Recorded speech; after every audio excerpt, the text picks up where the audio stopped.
everybody, this is Joy with joyslife.com, and today I'm going to try and turn this old Cricut Expression that I have into a Cricut Cake, or as I like to call it, a Cricut Fake, because it's not actually going to be a cake, it's still the expression, but we're just going to turn it into a cake, or as close as we can get.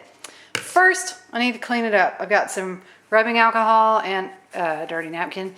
It's actually not dirty, I started cleaning it already, but as you can see, this thing's kind of grody, and I've started cleaning it a little bit, but I need to clean some more. So I'm going to take out the little blade assembly and clean under there. That's just some marker and stuff, but even though we can't make the Cricut Expression really food safe like the Cricut Cake is, we can get as close as possible. I mean, we should definitely clean it up so that it's the least gross as it can possibly be. Now, if you're going to fix cakes professionally, you should go with the Cricut Cake, and that way you know that these surfaces are covered with a silicone, and the cartridge is covered, and even your little assembly is different. It's not one of these like the green one that I have, or in my other expression that's red, I have a red assembly, but we're going to give it a try anyway and just see how it goes. Other than a few food grade upgrades, the Cricut Cake is basically the expression. And you can go to joyslife.com and see a post that I did that compares the two. But for right now, I'm going to clean up the expression and then we'll get back to this, okay? Okay, so right now I'm just cleaning out the expression, and I'm just using rubbing alcohol just a little bit on a napkin, and it's working. You see that's gross, so yay, it's coming off. This is just marker from the Cricut markers. I like to use those sometimes. I do have some videos on using the Cricut markers and also on using the silhouette sketch pens. So as fascinating as I know it is watching me clean my expression, I'm going to do this quickly and then I'll get back to you and show you a much more clean looking machine. Okay? All right. Okay, and this is just the back of the Cricut, and I wanted to show you, I came up with a little idea using a knife and this little rag with some more alcohol in it. I wanted to clean the back of it better, so I'm just putting a little bit of alcohol in there, taking the knife and shoving it in where I couldn't get just by hand. And this is unplugged, by the way. Don't pour alcohol into stuff, plug it in and shove knives into things. You know, that sounds like something I would try, but seriously, don't do that. You see there are no plugs anywhere attached to my Cricut, so be careful.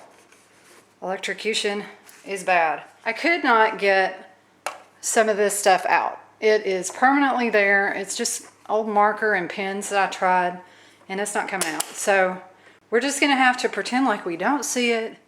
I realize I'm not a professional chef. This is not going to be for a cake that's going to be sold. I move my little stand over and you can see how dirty it still is.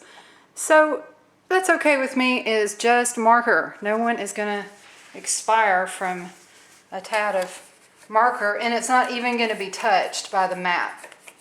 So we really don't have anything to worry about. And oops, I got some paper towel back there. Okay, I'm going to have to kind of dig back there a little bit more just to make sure that's all out. And I might even use some compressed air to blow out anything that might be stuck in there. But I really think I've gotten it pretty clean. The only thing back there right now is some paper towel. Okay, so let me show you this. We're using the Cricut Cake mats. So even though this is a Cricut Fake, these mats are the true Cricut Cake. And I did buy two, so here we go. The Cricut Cake mats are going to fit perfectly into the Cricut Expression. They're exactly the same size as the regular mats. They're going to just shove right in there with no problemo, which is great for me. Alright, so I'm taking out the blade for the Cricut Cake. And it has a little blue cover on it, and you have to remove the cover before you can use the blade. Now this goes for all of the blades. They all have a little cover over them, and if you find that your blade isn't working, it may be because you left your cover on, so make sure you take it off. So you just take the cover right off of the blade carefully, and there's the little blade. So now I'm going to attempt to put that inside my green housing first I need to remove the blade. You just push down on the top and it releases the blade. You do, I got some dirt on mine. Anyway, you carefully pull it out. And now I'm going to put in the Cricut Cake blade. I'm going to drop the blade right in. Let me give it a little extra push there, carefully. All right, and now it's in. Oh, it seems to be sticking out quite a way more than even the deep cut blade. So what I think I'm going to try now is to stick that little extra cover on it that makes the Cricut food safe when you've got the other one. And I guess this would do its best. Oh, look at that. Does not fit. So these little guys are useless in this. So I'll put it aside. Yeah, that's never going to happen. But it is a hat. Okay. Anyway. All right, moving on. Okay, and now for the moment of truth. I'm going to remove these little rollers from my Cricut. There are 4 of them. And I'm just using my trusty little kitchen scissors here. And the reason I'm doing this is so that the rollers won't mess up the fondant or gum paste that I put in by leaving little roller marks on them. So when you see the Cricut Cake, it doesn't have any of these rollers, just this bar. And then on the far ends over here, it has the rollers. There's one over here you can't see, but see, it's there. Anyway, so that's what we have to do now. Okay, so here goes. This is a little scary, but I'm going to cut off the rollers of my Cricut Expression and try to turn it into my Cricut Fake, my fake cake. It seemed to cut pretty easily. Let's see, I heard a little snip. Yep. I'm going to cut it instead of pull it off because I don't really want anything bad to happen other than a snap. Ta-da! Okay, 1 roller down. Let's zoom in so you can be sure you see what I'm doing. Okay, so I've zoomed in on one of the rollers and now I'm going to cut it off. And my machine is unplugged. Can you see that? How the roller is just, I got it out of the way. It's just a little rubber piece.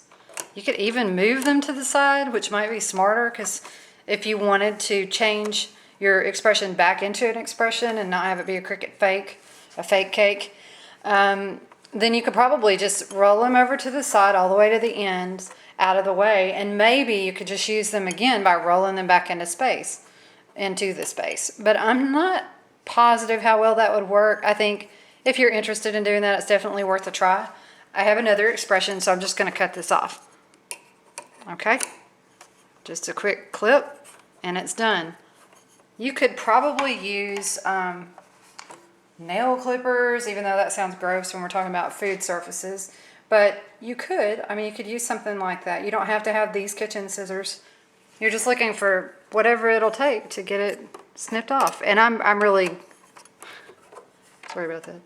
I'm really trying to show you here. It wouldn't be this difficult for you to do it, but I'm trying to show you how it goes. So it's just this little thin piece. Just snip. Whoops.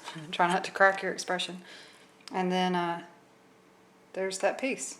And now I just have one more to do, and I will have a Cricut Fake, a fake cake. All right, here goes. Done. Ta-da! It's a Cricut Cake. Ish. It's a Cricut Fake. Well, now you know what we have to do. We have to try it out.